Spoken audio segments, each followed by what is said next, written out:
We know that there will be another influenza pandemic and it will have a massive impact across the world.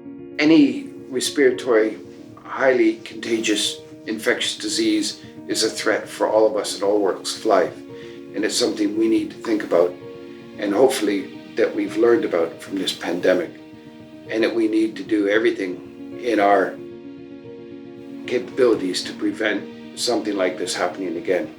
As we continue to struggle with the COVID pandemic, we are reminded about the seriousness of biological threats, the health, social, and economic impacts, the fact that viruses can travel quickly around the world, affecting everyone in serious and persistent ways. Now, there was broad recognition and acknowledgement that influenza was and still is the greatest pandemic threat, and this remains true as we emerge from COVID. It's never been more important to develop new, better flu vaccines for seasonal flu, as well as a universal influenza vaccine that can protect us against the more routine, but also prepare us for a future influenza pandemic.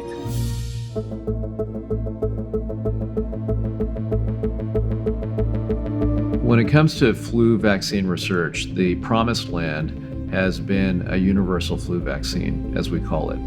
But what that means is a vaccine that can provide protection against a broad range of influenza viruses, including season to season protection without having to vaccinate with a different vaccine annually. Also protecting against potential pandemic influenza viruses. That goal has eluded us despite efforts for decades. Frankly, there's been a dearth of innovation in influenza vaccine. Well, I think the lack of innovation in influenza R&D means that regulators generally around the world are only familiar with the tried and tested seasonal influenza approval issues and approaches. There were many outstanding research gaps for influenza vaccines, and there are many actors spanning research and industry engaged in the space, but there was little clarity on what research gaps remained and which of these gaps were most important to fill. So really a lack of coordination and prioritization.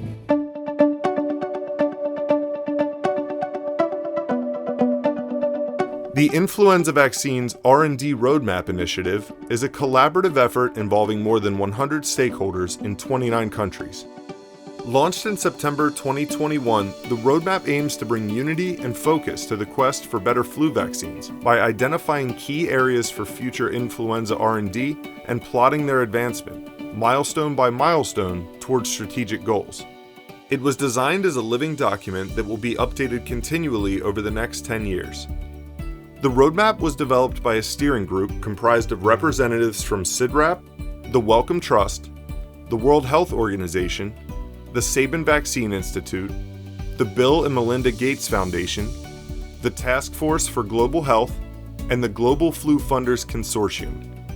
The goal of the roadmap is to make sure that we have a shared vision, that we have alignment on the kinds of research that we need to do, and that this is something that operates across all stakeholders, but with a global perspective.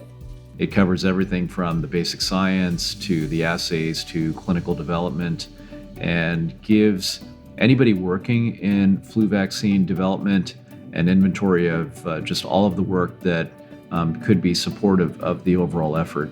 To me, the real strength of the roadmap is that it has such a multifaceted approach to this problem of reducing the burden of influenza-associated mortality and morbidity globally, and that it does have these streams. You know, there's the policy stream, the surveillance stream, but also there's a strong focus on immunology and really building basic science studies so that we can more properly understand immunity to influenza. It's quite remarkable when you think of how many years we've had vaccines and how many gaps there are, in fact, in our understanding of what the real immunologic mechanisms of protection against influenza are. So I think there's a very strong focus on immunology. There's a focus on human human challenge studies and sort of an animal studies. So using different platforms to advance the scientific agenda.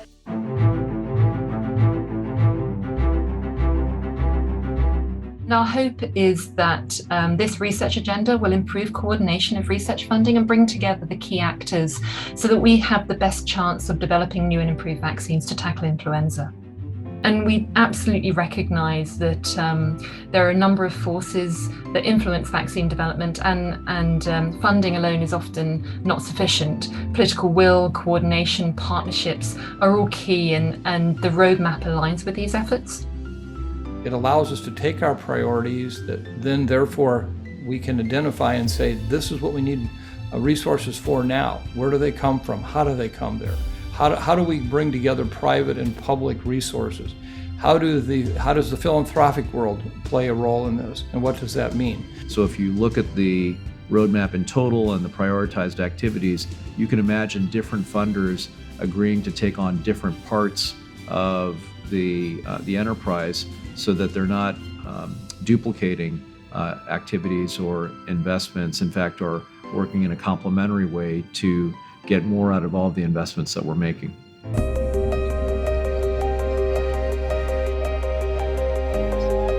It's very difficult to take a new vaccine all the way through development because of the regulatory requirements for demonstrating that a new vaccine is non-inferior or superior to an existing vaccine.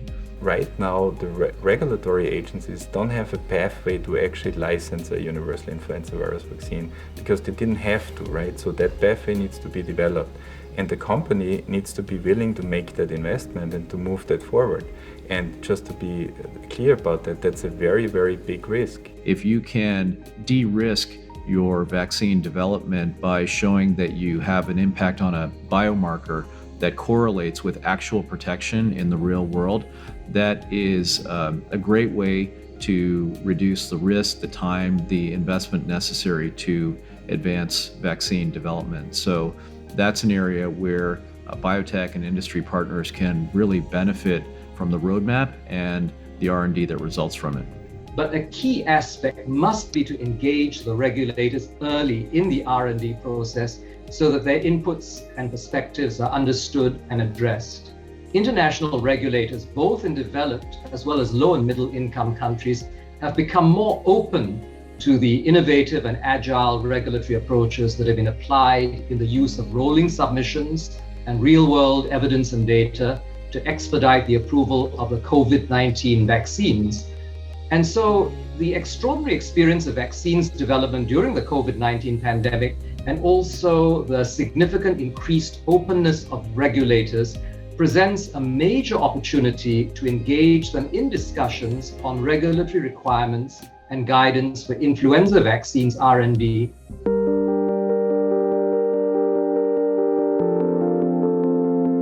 Complete coverage across the globe is important in order to have a vaccine that is truly universal in its effect and universal in its ability to provide strong protection and mitigate against an influenza pathogen. A universal influenza vaccine will truly not be universal unless it's able to fully protect against influenza pathogens and it's available across the world to all people across the globe.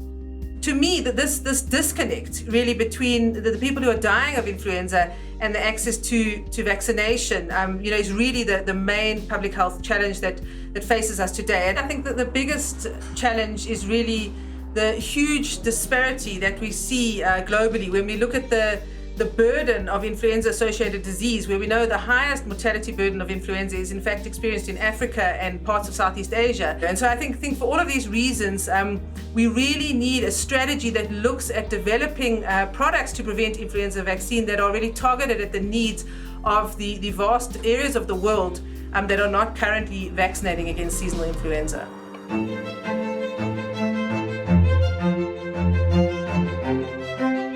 What's really important to understand is that the roadmap is a living document. It is not done today. This is the first step. This is the first iteration.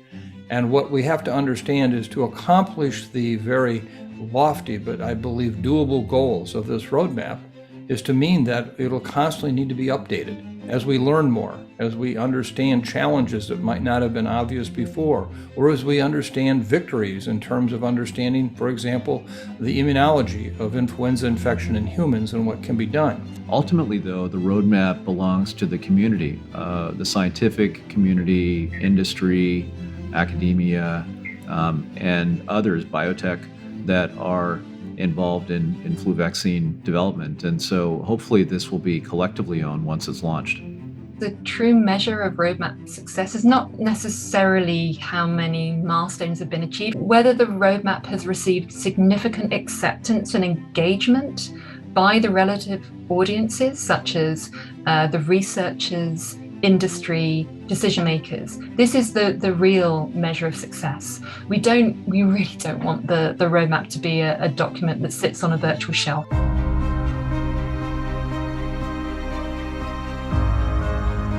We would be foolhardy not to bring the best possible science and technology to bear on developing new, better flu vaccines that are more broadly protective against strains of flu and more durable in their protection, meaning that they last longer so that we don't have to do annual vaccinations.